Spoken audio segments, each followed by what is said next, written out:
What's going on, guys? Welcome back to the Buffalo TalkCenter podcast. This is episode 10 weeks in a row we've been doing this. We got me, we got Don, and we got former Buffalo Sabres hockey player and former NHLer Casey Nelson in here as well. How are you guys doing today? We're Tremendous. doing good. Yeah. Tremendous. Yeah, That's good to hear. That's feeling good good to up there. Huh? So, obviously, this podcast, primarily we're going to be talking about the Sabres. We'll add in some Bills clips after because, of course, training camp's getting going. But the Sabres, hot, active during this offseason. Many fans are speculating the team finishes around the same that they did last year, which is simply not good enough. We had breaking news earlier today. Connor Timmins signed a deal, 2 years, $2.2 million, avoiding arbitration. Casey, as a former defenseman in the league, you look at this current Sabres defensive core, I would argue it's probably the best it's been in quite some time. Do you see that as well, or do you think it's still missing some key components? No, I mean it's solid. I mean it really is. I think it just has to do with the full aspect of the locker room or coaching or the system. Obviously, something's not all there, but I think they have a lot of the pieces that any good hockey team will have. So, yeah, I think it's just putting it all together. That's really what everybody is trying to do, right? And only one team really knows how to put it completely together at the end of the year. But yeah, I think they got a solid start. That's for sure. Yeah, and that's the unfortunate thing that it seems like we say this every year with the Sabres, right? Oh, they look good in these areas and they look terrible in these areas. And, one of these years they just got to luck into it. But, I mean, this would be year 15 of no playoffs. 15 years in a row of no playoffs for an NHL franchise is simply unheard of in this era. It's remarkable how this team continues to just fail year in and year out. And like you said, something's missing. Let's get into managing a little bit. Kevin Adams obviously has made some questionable calls this with his tenure here with the Sabres. Casey, for you, what has been some of your least favorite moves Kevin Adams has made that has held this team back for years? Well, it's tough because a lot of the tough moves that he's had to make, it's guys that want to get out of there. So they're getting out no matter what. So I'm not sure if it's necessarily moves he's made or just had to make and kind of at times had to bite the bullet and not get what they should all get out of that person, right? Yeah. I mean, just obviously back to the biggest one, Ike's, right? Getting out. Yeah, it's it's unfortunate that they couldn't. They obviously got some good pieces, right? But it's a generational player right there. So I don't know. That's really tough because obviously he had to make a move. Obviously the health side of it was made it even more crazy. But yeah, I just think that he's been put in some tough situations that, yeah, he could have probably done some stuff different on his end, but at the same time, I'm not sure if people weren't, I guess, willing to give up more or if they're just taking full advantage knowing that they're gonna fleece the Sabres every year. I Yeah. don't know. It's tough to that's a tough one because Yeah. yeah, I don't know. I don't know. Just seems like they're not getting what everybody thinks they're gonna get as far as picks and players and the combo of both. So Yeah, and like from this side, from the media side, we don't know what's entirely true, but we hear a lot of rumors that Kevin Adams isn't necessarily respected among other NHL GMs, and some of the moves would kind of, shadow that thought. We also hear a lot of analysts, say, "Oh, Jordan Kyrie's on the table for a guy like Peterka or for Byram," and then they trade Peterka for Doan and Kesselring, which, in my opinion, those are two guys that are going to significantly help the Sabres this year.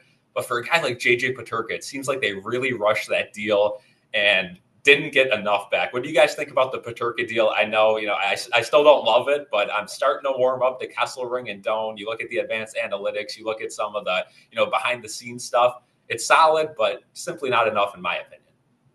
yeah, I mean, Josh, yeah, Doan he'll be a solid player. I mean, just even looking at I came across something I think in the past week of his 5-on-5 numbers.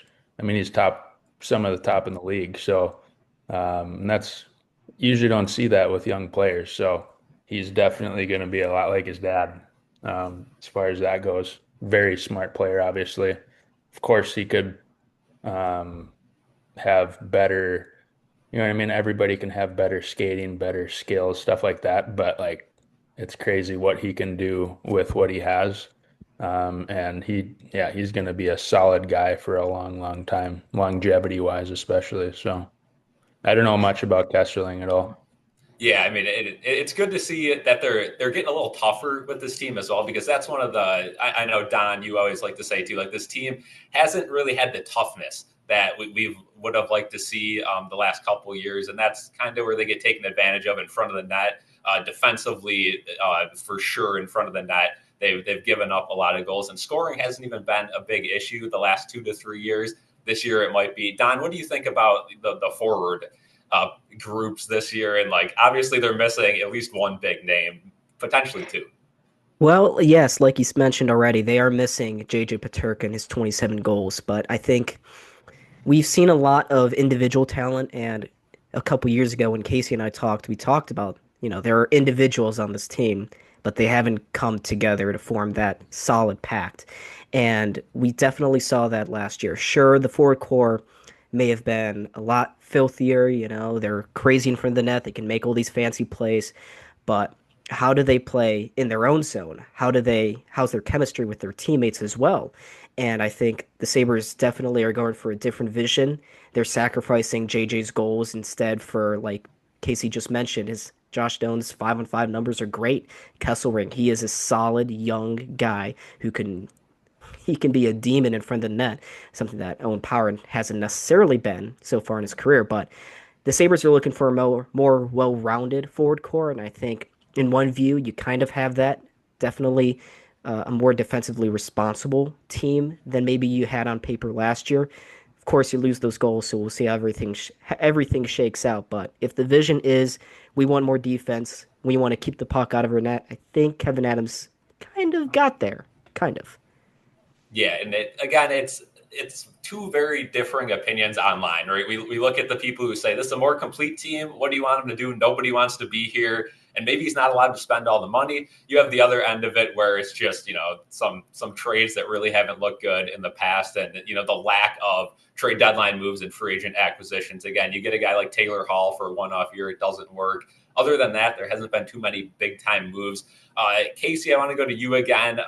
Looking at this current Sabres defensive core, a guy like Dahlin really just stands out among everyone else and has for several years. Where would you put Dahlin in the league's defenders? Is he a top 3 NHL defender, a top 5, a top 10? Where do you have him currently, and what do you like about his game? That's tough because when you talk about defenders, I think there's usually a league of when you're talking about top defenders, like are you talking like defenders like shutting people down, or are you talking points wise? You know what I mean? So Yeah, that's true. Two different it's categories. and that's why it's like I wish there was like another defensive award for like the best like defensive defenseman, like shut down, like nobody's scoring on you when they're out there type of defenseman that maybe they only put up 10 points a year. You know what I mean? Yeah. Maybe 20. Or maybe there's just a role for both of it, but still a lot of those top point guys, yeah, they are very, very good at defending too. Like yeah, I mean, there's many of them. Obviously, Hedman's one of the top. He always is. Dahlin he's obviously gotten better and better at defending as well, especially with his bigger body. So, no, I mean, I would definitely put him easily in the top 5, right? Just all around, no questions asked. And he's only going to get more solid too. So, Yeah, it's exciting to watch Dahlin. You bring up like that different category there.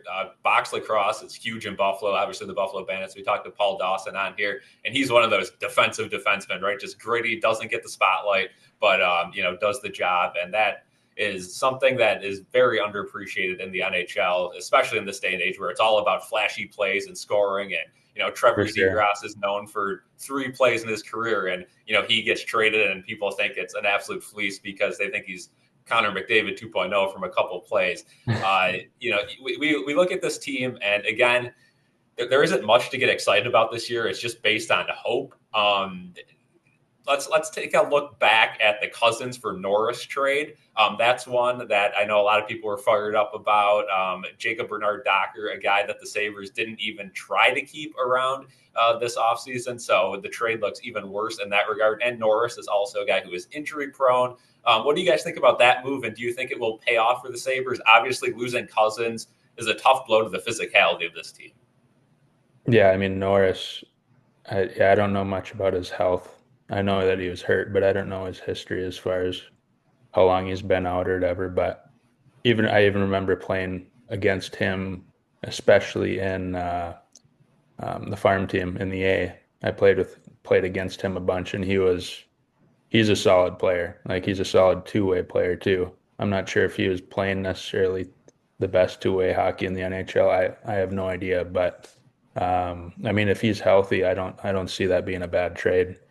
Basically, it's like a 1-for-1. I mean, they're pretty damn close cousins. They're both good players, so it's a gamble, but I think both organizations were willing to take. But again, I don't know Norris's health history as far as being prone to injury. So yeah, Don, if you want to follow up on that, but like again, Norris, he played a couple games last year and looked really good in those games. It's just the injury where he got re-injured or they held him out of precaution, and then everybody online started to get a little concerned, saying, "Oh boy, here we go again." Well, it seemed like it was a combination of both, right? He had that or did he tear his oblique? I think he tore one of his obliques again. I Maybe think a both. while. Yeah, he's had a lot of different injuries. It hasn't been like a reoccurring. It hasn't been like a Jack Quinn situation where it's like the leg injury and you got to rebuild on the speed. Which we'll get into Jack Quinn. He has to have a big year, but yeah. Well, therein and when lies you're the getting risk. yeah, Oh, and when you're getting yeah, and when you're getting to the end of a season too, especially when you're out of playoffs for a guy like that even if they have honestly a guy of that caliber, right, of Norris or any of the top guys, right, in the league, if you're getting to the end of the season and you're not 100%, you shouldn't be playing. Yeah. You just most are being held out, even if they got it cold. So I went, yeah, it's tough to really look into that. That's pretty normal. Yeah, especially on the Sabres too, right? A team Yeah, that yeah, towards the end of the year usually is out of the picture by at least 10 points, yeah. which And you is just traded a big piece for him, right? yeah, You're not gonna. Oh, let's try to get another game out of him, even though we're yeah.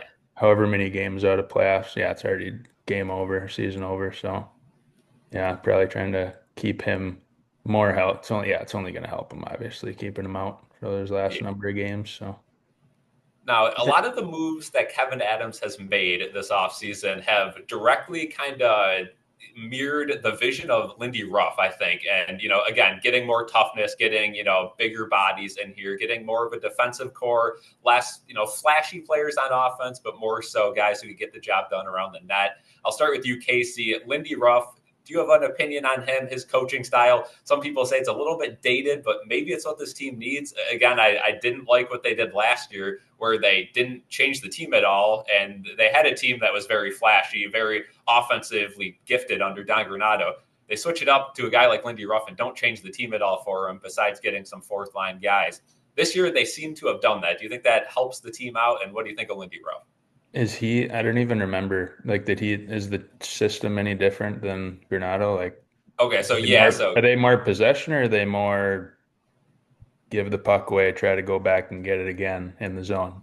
Yeah, so Granado, Don, you would probably agree with this, right? Granado was the most free hockey coach I've ever seen. Just go out there and shoot offense.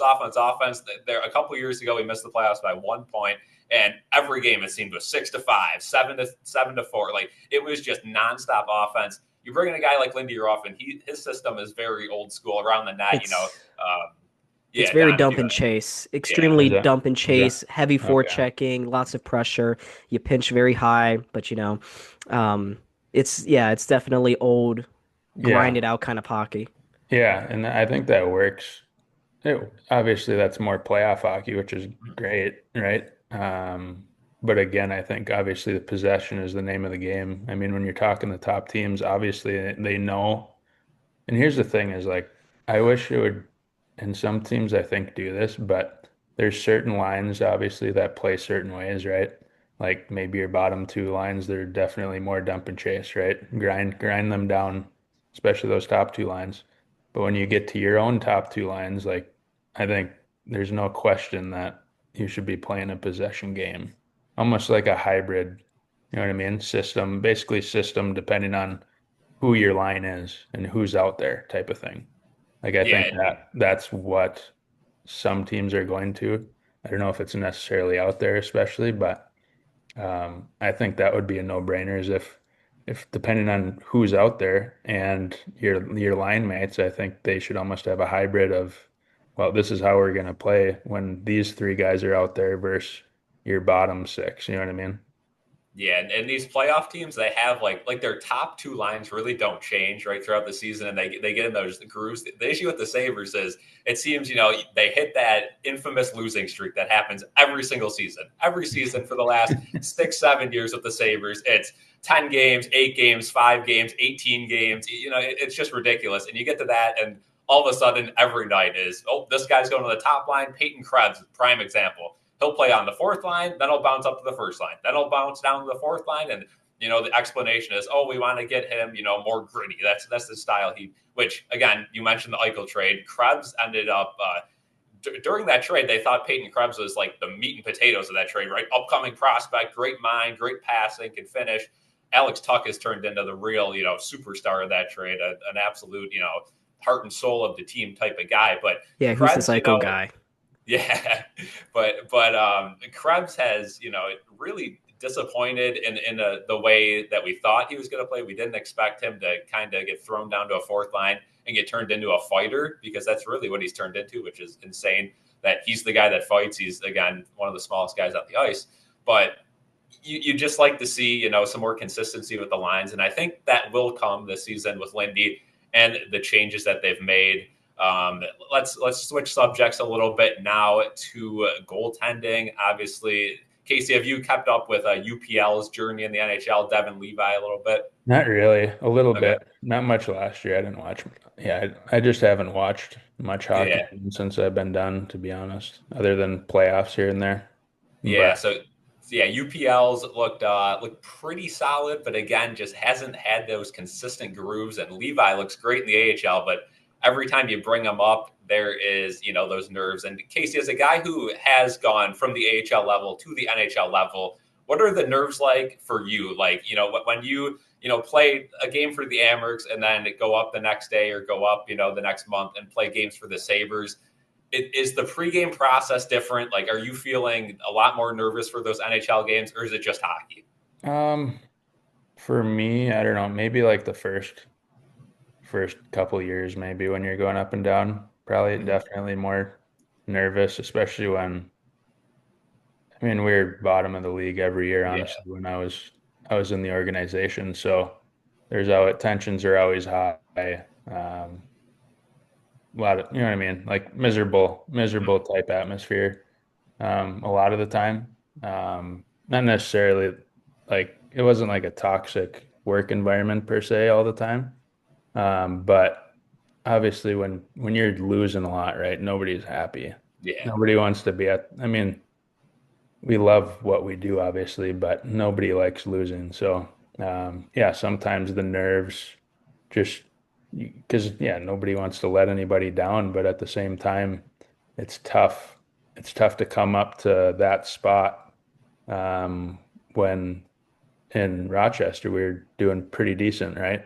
The vibes are high, all that. So Hmm. yeah, definitely at times it's it's tough to come up and not be nervous because yeah, you just want to perform and you don't want to be the guy, oh, why'd they bring this guy up? You know what I mean? So I Mhm. don't know. It's definitely probably a tough organization to go up and down in when you're And, losing that much. So and Casey, would you guys ever dread getting that call up from Buffalo? Was that a feeling that you guys ever felt or was no, prevalent in not the no, Amherst? no, no, no. It never, nothing like that. You know what I mean? You want to be. It's your dream to be in the NHL. So, um, no, it's always, yeah, it's what you dream of, right? And there's nothing better. But definitely when you're on a 10 game slider and you get called up, it's definitely a little dead around the rink as far as Is it? energy and vibes. So yeah, it's definitely tougher at times when you get that call or playing up there. So Now, Yeah, in terms personally, of, I'm. Oh, Don, you go. You go. I was just going to ask a question about the defense in general. We talked about UPL, and a lot of the talk this offseason has been, well, the decor is significantly improved. Maybe that will help shelter UPL and whoever else is in the crease. Did you guys and you personally do to sort of help your goaltenders out when you were playing at that NHL level? I don't know. It was kind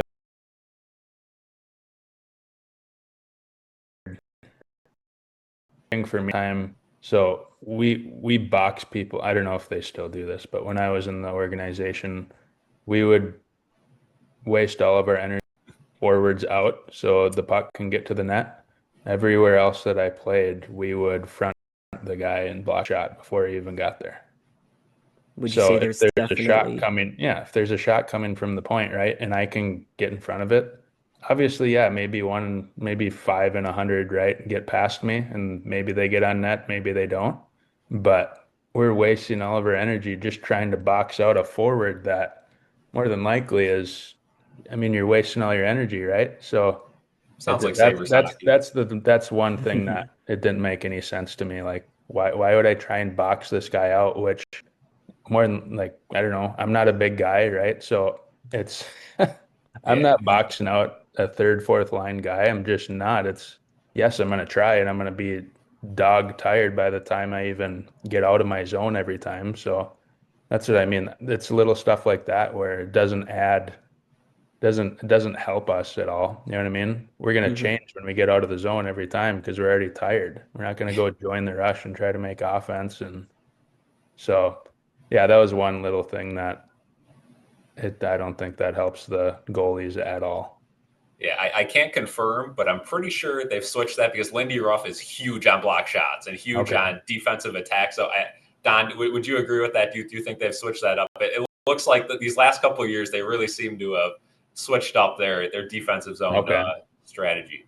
To Yeah, mixed because then results. yeah, because Yeah, you're just sitting, and not that you shouldn't know where your guy is, right? You always should know where guys are coming in, but it was like we were initiating contact. We were almost like going to the player in the corner and almost like initiating contact before the players even come into the net. I don't know. It's just weird. Not N- something I was used to. So. Now, you've played in both of those different styles. Transition is difficult from playing for the Sabre style versus, what a normal NHL franchise decides to play. Oh gosh. Yeah. I mean you can almost see it every time a player leaves the organization, right? Or oh, yeah. comes in, right? They do well or they come in and don't do well. I don't know. That's what I mean. It's so hard to tell, especially the last few years that I haven't really followed too much. So I'm not sure Hmm. what they have changed, haven't changed, but I feel like everybody that leaves, they uh, they flourish. So whatever it is whatever the missing piece is, yeah, it's I think it's just putting it all together. Like they have the Yeah. pieces. I think they have a lot of pieces that if they make a run and don't have all those dips, you can have dips. You're always going to lose games, right? You're going to have a few losing streaks, but yeah, I'm not sure what I guess necessarily the losing piece is that it's almost like like you said, a consistency where every single year there's a massive losing streak Mhm. or a run and then a massive losing Yeah. streak. Yeah, So, it's zero consistency. And again, I think it has to do with you're always changing coaches. You're always, the lack of veteran players in the locker room, which, again, they got a guy like Jason Zucker, who I absolutely loved last season. yeah. I don't, did you play against Zucker at all in your career? Yeah, I played against him. I would train a little bit with him in the summer as far as on ice. Yeah, we both played in the beauty league. Mhm. Yeah, he's great. Yeah, he's Yeah, he's a workhorse. So yeah, skilled perfect guy to workhorse. add. Oh yeah, he's great. Yeah, so I was really happy with what he did, but it's just I think it's just those differences where you go into Buffalo and they're already just known for a losing city, which the Bills were too, and they were able to switch it under the same ownership. How that's possible, I don't know. And it just the vast differences in decisions from one sport to the other in the city of Buffalo is unreal. Again, I get jealous of people that live in Rochester because all they do is see winning hockey because the Sabres just build that Amherst system every single year, whether it's signing guys to two-way deals or, just hoarding prospects, keeping them down there. They don't want to trade prospects for bigger names. They don't want to call up prospects like we saw. They signed Nicholas Ave-Kubel, Sam Lafferty, Beck Malenstein to, clean up that fourth line last year. That blocked off the prospect line, and two of those three guys are gone. So, not great. Yeah, it's tough. It's a tough job. I mean, look at what Nashville did. Is that this last year was the first year of all of those guys going there, right? All at once. I think and it that's did not work out. Not that they don't have the pieces, like I said, like Tage and Dahlin and a lot of the guys, like they have a lot of good pieces, Tuck, but it's almost like something like that would have to happen and succeed for it to really. And I don't even know, you know what I mean? I don't even know if it's necessarily even management either. Like, I don't know. I just think there's a lot of guys that Buffalo is not in their top. No matter what you pay them, they're not going to, you know what I mean? You got New York State tax. That's part of, I mean, whether you want to talk about tax or not, like players look at that, let's be honest. New York State tax, and then obviously losing hockey. Those are two tough things to get around for free agents, especially. Yeah, and the cap is going up like a ton, right? So, do you think that ends up helping the Sabres situation with the tax brackets and all that? Not necessarily, because everybody else's cap goes right up too. You know what I mean? So you're playing with the same. Yeah, everyone's playing with that same cap. It's just your taxes staying the same no matter what. Yeah. So Panthers are going to be good for the next 15 years. Yeah, that team is incredible. Yeah, that's what I think deserves more attention is, let's be honest, the state tax plays a massive role in free agents. Yeah, because you can sign inside in Edmonton for 12 million, or you can go to Florida for what, 9, 10? Yeah. So whatever the number is, it's stupid, the difference. So certainly. Yeah. Well, Casey, you've been out of the game for quite a few years now. What have you been up to recently? How's the real estate business going? The real estate, so I mostly I haven't been a realtor per se for a couple of years. I still have my license, right? I still do a couple deals a year, whether it's mine or helping friends and family, but mostly I'm just doing projects here and there as far as flips or keeping them for my portfolio. Nice. I actually bought into a handyman company for a year, ran that, learned anything and everything about construction, and I was full on handyman for a year, and it was awesome. So could you rebuild the Sabres better than Kevin Adams? Yeah, maybe. I think so. It's going to be tough getting. It's just who are you going to bring in that the guys are going to be like, yes, like you got to bring in, like, I hate to say it, you're going to have to bring in the top GM and top coach to Buffalo for, you know what I mean, for guys to go there to be like, oh yeah, let's do it. I mean, again, unless you're just overpaying, like extreme, which I've been just saying, it sounds like I'm just repeating myself over and over again on this channel. Again, you're going to have to overpay by $4, $5, $6 million to get a name in here, but you have to do it, because if you don't do it, you're not going to make the playoffs, right? Like you have to start somewhere. You have to get a big face in here, and I get the hesitancy because, again, the Taylor Hall thing happened, and they viewed that as 1 in a 100 time thing that happens in this city, and it didn't work out. But again, you look at other teams and you got to risk it. And if you're not going to spend the money, and if you're not going to make attempts, it's tough. We do see some former names coming in, like Craig Anderson has, come in and help the team a little bit. Eric Stahl as well. I'm sure you've played against him and all that. Do you think that helps out at all? Maybe some veteran guys see some guys they played with. Like, would that entice you to go to a team if some former teammates or former, respected players join a management group? I don't know. Maybe. I mean, it might help. It's all about who you know, right? just like anything else. So same with coaches. Say you played for a coach recently or in your career and say they go to Buffalo, right?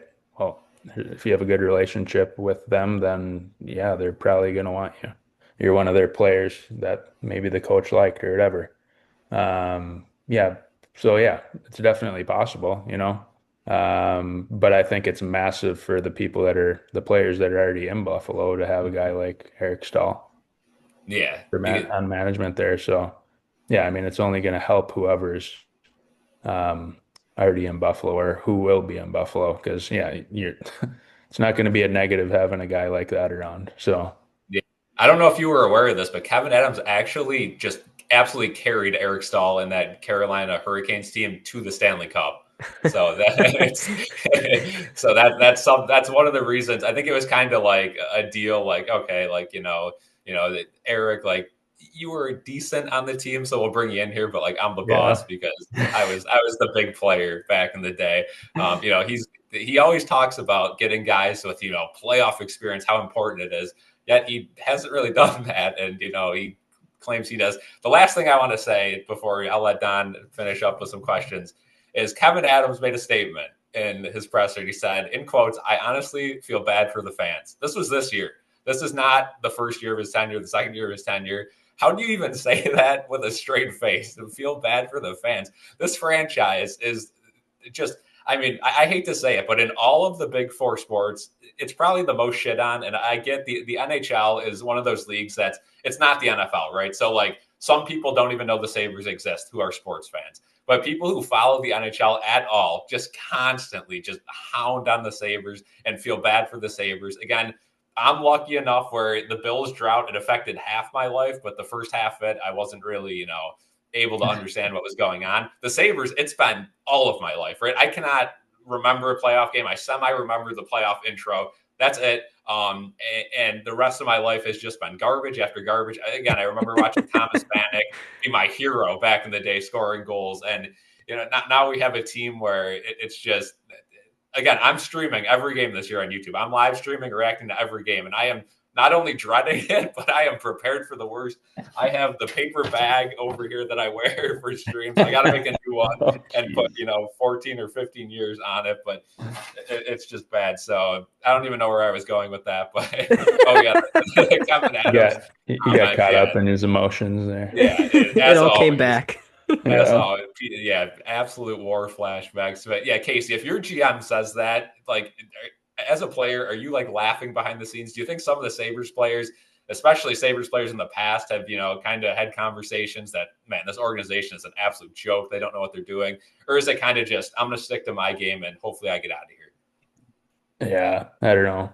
Because I know a lot of the guys very well, obviously. So I think they're all, at least the ones I know, are relatively on the same page. Like they love the area. You know what I mean? It's not like they don't like being there. Yeah. It's just maybe they're locked in there for a number of years. And maybe you know what I mean? They'll laugh at Kevin Adams behind his back. It's okay to admit it. Yeah, who the heck knows? Who knows? Yeah, obviously they respect him. And yeah, obviously everybody has their own personal testimonial of their GM or anybody, you know what I mean? Anybody on the staff. So, yeah, even if you're losing, it doesn't necessarily, mean you don't like the guy. It's just maybe you do some things different. But yeah, I don't think he's necessarily a bad guy. I think it's just situations touchy and tough for anybody. Right. You know what I mean? I don't care who you bring in. Like, it's not saying nobody can turn it around, but you're set up. You're obviously taking that job knowing, okay, I might be fired within the next few years. You know what I mean? So yeah, you're just gonna try and do the best you can. It's not like he doesn't want the team to win. It's just he's gonna be the one taking the bullet, whether he likes it or not. So even if it's not his fault, you know what I mean? It doesn't matter. Right. As the saying goes, winning solves all, though, right? So if all of a sudden the Sabres team makes the playoffs, the narratives completely switch, right? Yeah. Kevin Adams is our savior, right? Like that's how Sean McDermott was, right? Sean McDermott, if he didn't end the drought and didn't have Josh Allen as his quarterback, him and Brandon Beane, if you look at some of their other moves, they might not be so loved in Buffalo. So it really, depends on how the team does on the ice and it's having these season stocks. And maybe even the players they have, you know what I mean? It just takes a run to get it going. You know what I mean? It's not like massive changes have to happen for something to flourish and take off. It's just all the pieces have to, I guess, come together at the right time. Even it might even be with this group they have now. You never know. Yeah. I mean, look Maybe at it just takes those extra look 2 at games. St. Louis when they won the cup. Weren't they last in the league like midway through? Yeah, they were. Was it the coaching fire season, or they were really bad, and then it was the O'Reilly move and all that, and they just kind of got. Yeah. All right, folks, you just heard a very sudden cutoff. Casey was talking about the St. Louis Blues because we are now transformed into Blues fans. No, just kidding. Zoom in all their beauty in their free plan limits us to a 40-minute call. So as Casey was talking, our 40 minutes expired, but we're back. I don't know. I can't remember at this point what we were talking about. I know you had a question, one more question that you wanted to get off your chest. We'll use that break time to roll our ads like Dude Wife, like Trojan, and our very, very hype ads there. But we'll ask another question. Casey, atmosphere-wise, I know you've played in some pretty dead nights in the KBC over there in Buffalo. Probably some more electric crowds in Rochester. Atmosphere-wise, what was like? Is there a game that stands out to you that like the building was really pumping, whether that be in Rochester or in Buffalo? Yeah, I mean, even my first NHL game, I believe it was Winnipeg. It was packed, and that was end of the year. Like I think my first NHL game. There's like 8 games left, I think, at the end of the year when I joined on board. Otherwise, I mean, obviously, there's some other buildings that stand out, like Montreal. God, that place is wild. Obviously Toronto. Screw Toronto. I know, right? But I mean, Winnipeg too. Like all the Canadian teams were obviously wild, and then I always Vegas was pretty damn cool because it was their first year. Gosh, what else? I remember Florida that's when they were down in the dumps still. So that was memorable just because there's nobody in the stands. I don't know. Yeah. So when you went to Vegas, did you ever talk to Jack Eichel, and did he say to you, "Hey, I really think I could see myself playing here someday"? Yeah. This is my future home. I don't think so. I think he thought he was going to be a Buffalonian his full tenure, but I don't know. Yeah, it's wild, isn't it? It's pretty crazy to see. Even when I was playing, just everybody's gone. Jack, I know. Well, even like Risto is like one of the main guys in the picture. Then I think Gergensons and Okposo were the final 2 guys here. They're both obviously have retired and gone to Tampa. So Skinner bought out. Yeah, that's pretty wild. Skins too. Gosh, Mitz is gone. Yeah. Who the heck is even there other than Rasmus? From back that you've played with? Oh man, because me and Dolls were partners for a while, and then I got hurt.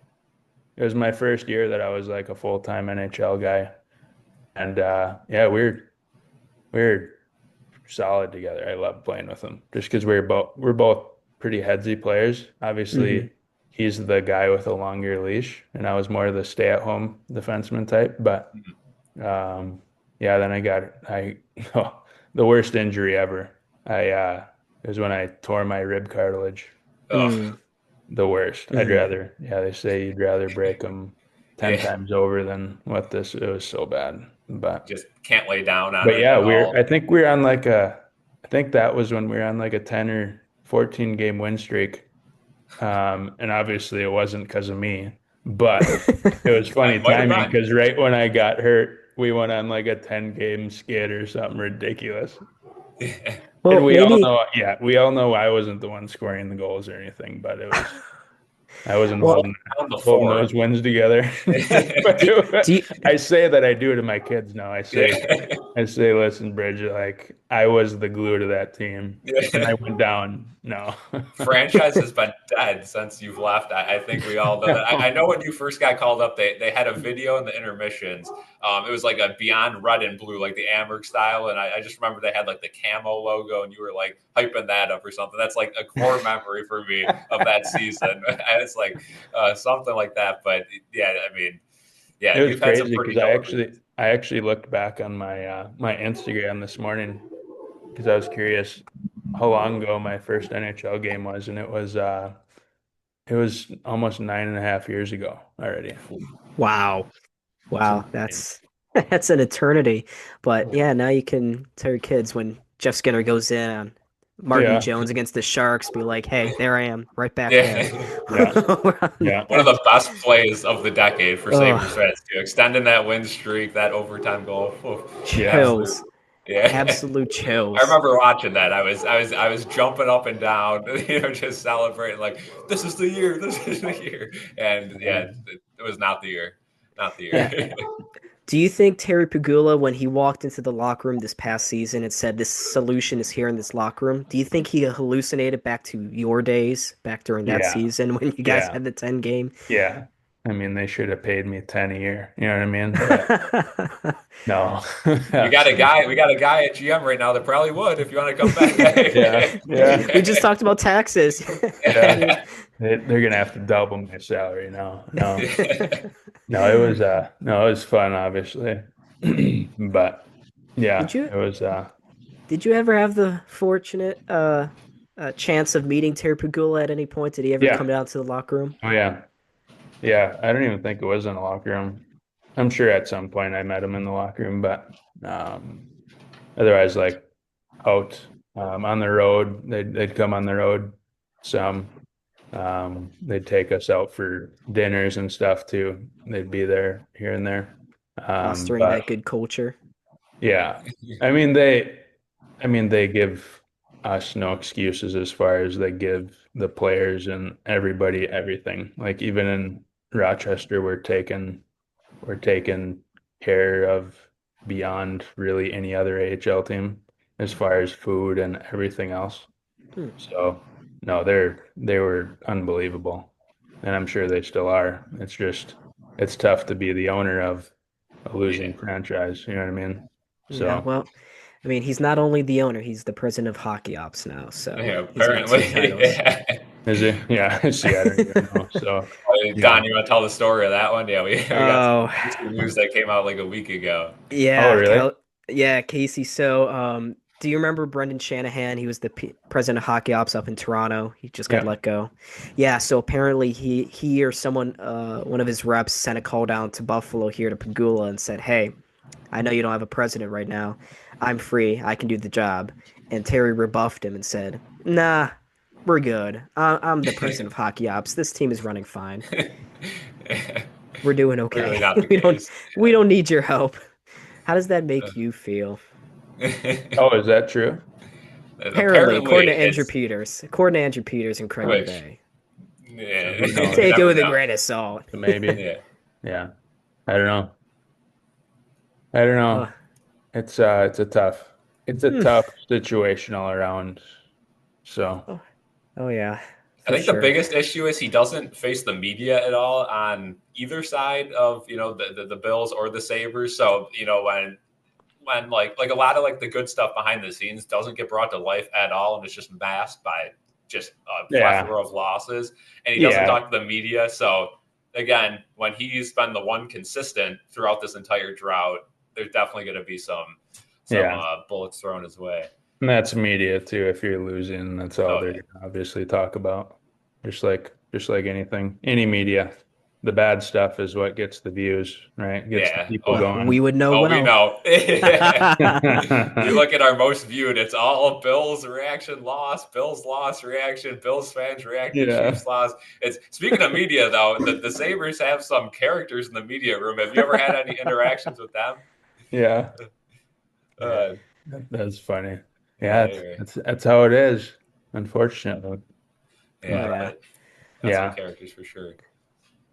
Well, yeah, I think I don't know how much longer you want to go, but I mean, unless Casey, you got anything to say to Sabres fans, any maybe words of encouragement, I guess. Yeah, just hang in there. You obviously got a lot of guys, but it's just gonna be right place, right time, right. Yeah, I mean, just like any team, it's got to all come together. Obviously, you have the Florida Panthers that are going to be able to put it together more times than really any other team right now. But yeah, I mean, just look at St. Louis realistically. And yeah, I mean, they're in a different situation too. Nothing's close to the same, but I'd uh, I'd refer back to that for really going off of really anybody can win in it any year. So Oh, yeah. The road to 82-0 starts in October. yeah, that's not going to happen, but All right, I might 80 and flex you 1, back 80 on and that 1. one. you never know, you know. You never know. Actually, Tage Thompson, 100-goal season. Yeah, Yeah. yeah. I bet he has he'll continue to Casey, put there's up. always a spot for you on the defense. We'd always love to have you back in Buffalo Yeah, yeah. I haven't pick you skated in up. about a year and a half, but every time I skate, it feels like I still got it. Got it back in. You Maybe hear that, an That Kevin? should be overseas good enough. season to warm yourself back up and then insert yourself back in. No, it's pretty cool. We got a good group and down in Arizona, a lot of NHL alumni. We have a skate once a week, so Oh, that's nice. pretty nice. I didn't skate at all last winter just because I got a 1.5-year-old now, but Mm. yeah, I just didn't. And I was doing the handyman stuff, so I Yeah. was a working man for a while. But yeah, That's we're good to back to hear. online business now. So Lovely. Back to the Well, that's rink. Back to the rink. Get those yep, skates yep, sharpened. Yeah. yep, yep. I can work here in Minnesota. We're in northern Minnesota in the summertime, so it's nice nice. because I can work from my phone, do whatever all the time. So I'm always with my little girl.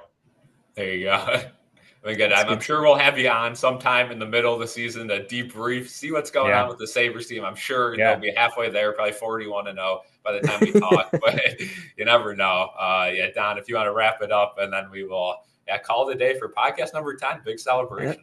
absolutely. Yeah, big number 10. But again, thank you, Casey, for joining us. Best wishes to you and your family. Hope the business continues to go well. We will let Kevin know that you're available and looking to get back into the grind. Okay. Yeah, Help yeah, contribute to that absolutely. 82 and I'm 0. available. Yeah. You heard it here first, folks. I just need 6 months and then I'll be back. Start spreading the news. Well, it sounds like the rest of the Sabres team, they'll need 6 months before they get back into the group. But again, thank you so much for joining us today. Folks, if you like this podcast, make sure to check us out on Spotify, the YouTube as well. We got the Instagram going too. All those are buzzing. But thank you, folks, for watching this 10th episode of Buffalo Talk Center. I was Don. This is Cal and Casey Nelson, former NHLer with us. Yeah, hope to see you all next week. Thank you.